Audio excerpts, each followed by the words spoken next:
Hello students, a very warm welcome to MKS. This is Alisha, your EVS teacher, and today we are going to start your chapter number 7, which is water, water everywhere. So let's start. Water is the most precious gift of nature to us. पानी जो है वो nature का दिया हुआ सबसे कीमती तोहफा है. We all need water. हम सभी को पानी की ज़रूरत होती है.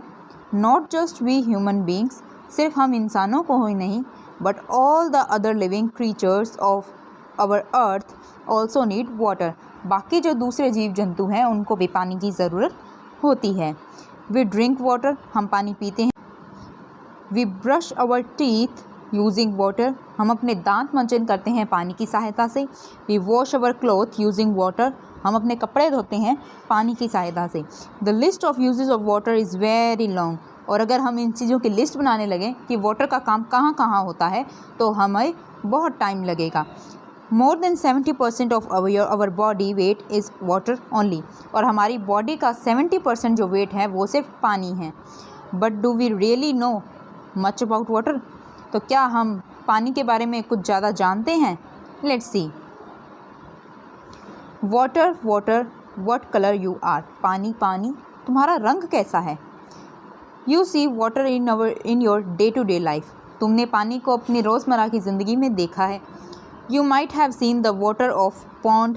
आपने तालाब के पानी में, water of puddle किसी गड्ढे के पानी में, water of river किसी नदी के पानी में, and water of an ocean और किसी समुद्र के पानी में भी देखा होगा.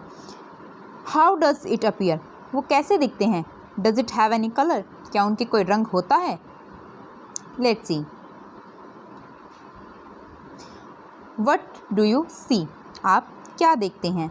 The water around each candy takes the color of that candy. मतलब कि पानी जिस एरिया के आसपास होता है वो उसी का रंग ले लेता है. What happens when the two nearby colors mix? अब आप बताइए कि जब दो रंग मिक्स होते हैं तो क्या बनता है? Obviously एक न्यू रंग बनता है. A new color is formed. It shows that the water has no color of its own. इसका मतलब ये है कि पानी का रंग कुछ भी नहीं होता है. अगर आप पानी में कोई भी रंग मिक्स करते हो तो वो रंग वैसे का वैसा ही रहता है. We can say that water is colorless. हम ये कह सकते हैं कि पानी का कोई रंग नहीं होता. It's colorless. Do you use water color also for coloring picture? तो क्या आप वाटर कलर का यूज़ करते हो जब आप पिक्चर कलर करते हो? Do you make new colors by mixing different colors? और क्या आप कलर्स मिक्स करके नया कलर बनाते हो? Water only makes it possible. सिर्फ पानी की वजह से ही ऐसा पॉसिबल हो पाता है. Holi the festival of colours shows us the magic of colours end of course the magic of water also. और होली जो कि एक रंगों का त्यौहार है वो हमें रंगों का जादू दिखाता है और साथ साथ में पानी का जादू भी. ये पानी की वजह से ही हमारी होली इतनी मज़ेदार बन जाती है. What does water taste like? पानी का स्वाद कैसा होता है? You might have tasted the water of wells. आपने कुओं के पानी को शायद टेस्ट किया हो. ट्यूबवेल के पानी को. टैप वाटर नल के पानी को. वाटर ऑफ अ वाटर हट जो कि हम प्याऊ कहते हैं वहाँ के पानी को. या बॉटल वाटर जो हमें बाज़ारों में बॉटल में बंद जो पानी मिलता है उसके पानी को.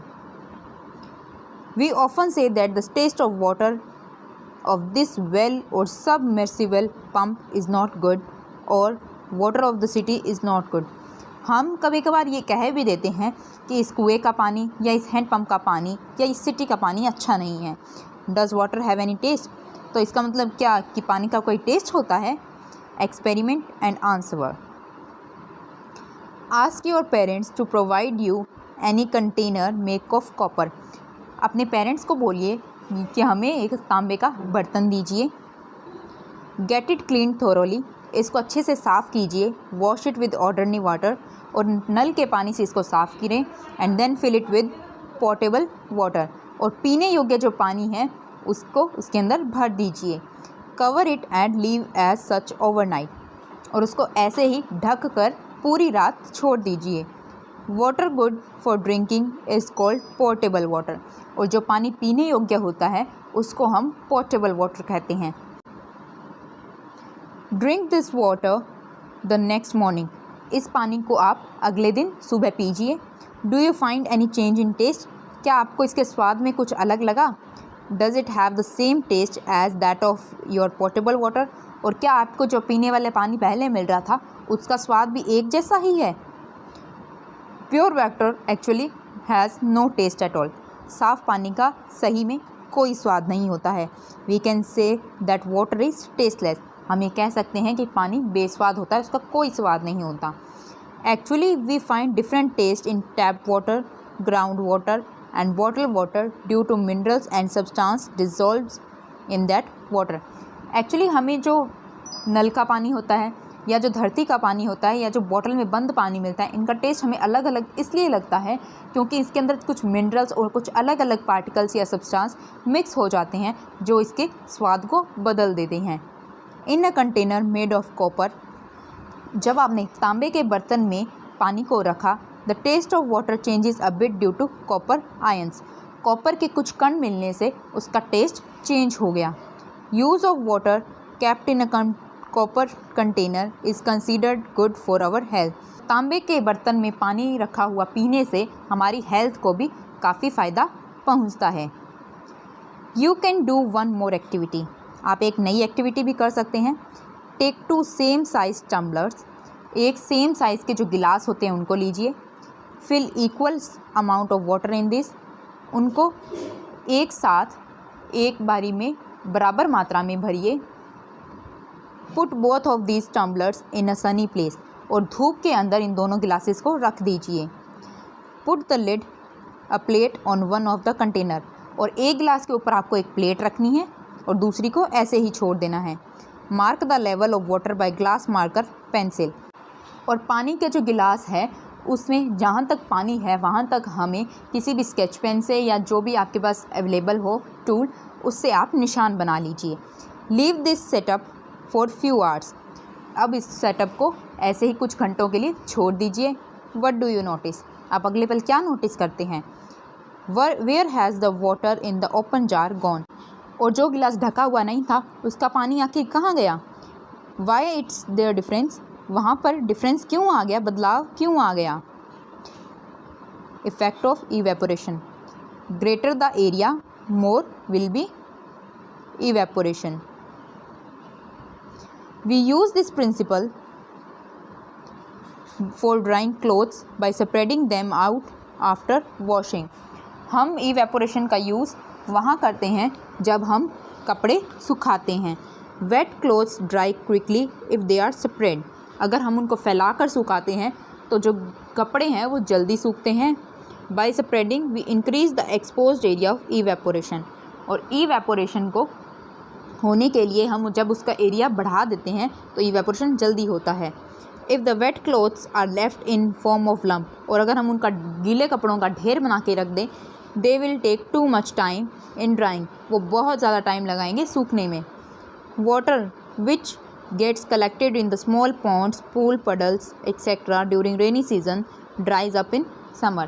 और जब रेनी सीज़न के अंदर जो पानी के गड्ढे या कोई तालाब भर जाते हैं वो गर्मी के सीज़न में इसीलिए सूख जाते हैं। The reason is obvious, evaporation. इसका रीज़न क्या है? इवेपोरेशन है। Now I will tell you what is evaporation. तो इवेपोरेशन एक ऐसी प्रोसेस है जब जो पानी है वो सनलाइट की मदद से जब गर्म होकर भाप बनकर उड़ जाता है, उस प्रोसेस को हम इवेपोरेशन कहते हैं। Water reappears. Yes, the water vapour present in air turns into liquid water. और कभी कभार जब वाटर वेपर होती है भाप, जो हवा के अंदर होती है, वो वापस ठंडी होने पर पानी भी बन जाती है। This process of conversion of water vapour into liquid water is called condensation. और ये इवेपोरेशन का बिल्कुल उल्टा है कि जब वाटर वेपर है वो ठंडी होने के बाद वापस लिक्विड में कन्वर्ट हो जाती है तो वो कंडेंसेशन कहलाता है। What happens when a glass having very cold water और ice is kept on a table for some time. You might have noticed also this that जब हम किसी भी गिलास के अंदर कोई बर्फ़ या पानी ठंडा एकदम पानी रख के डाल के छोड़ देते हैं तब आपने नोटिस किया होगा कि उसके आसपास काफ़ी सारी पानी की बूंदें भर जाती हैं। We notice drops of water on the outer surface of the glass. From where does this water come? अब ये पानी आखिर आया कहाँ से? Obviously the water of the glass can not come out. जाहिर सी बात है कि जो पानी है गिलास का वो तो बाहर आया नहीं होगा। The water vapour present in the air comes in contact with the cold surface of the glass. जो वाटर वेपर हवा के अंदर थी वो ग्लास की ठंडक के कॉन्टैक्ट में आई तो वो दोबारा से पानी बन गई। Due to the cold surface it gets converted into drops of water, और इसकी ठंडी सतह की वजह से वो फिर से पानी में बदल गई। Due on the surface of leaves and grass in the early morning in another common example of the condensation. और आपने कभी कभार देखा होगा जब आप सुबह सुबह पार्क किया जाते हैं या अपने घर की बालकनी के पौधे देखते हैं, तब जो रात को पड़ी हुई ओस होती है वो सुबह प्लांट्स की जो पत्तियां होती है उनके ऊपर पानी की बूंदों के ऊपर जैसी दिखाई देती है। Power of water. Have you seen the picture of train steam engine? क्या आपने कभी स्टीम इंजन की ट्रेन की फ़ोटो देखी है? Have you seen a real train with steam engine? और क्या आपने कभी रियल ट्रेन देखी है जो स्टीम इंजन से चलती हो? These trains have been replaced by diesel engine और electric engine trains now.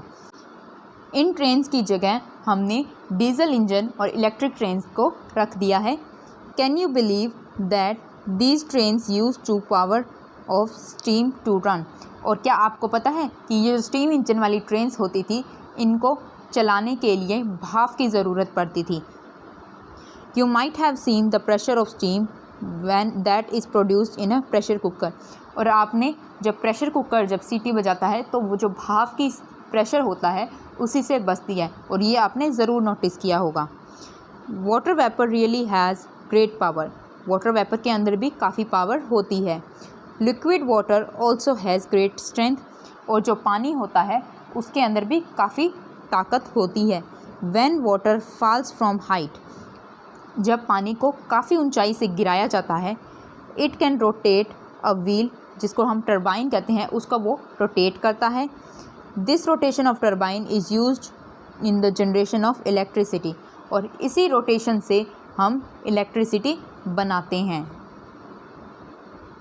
Let's move on. Freezing of water.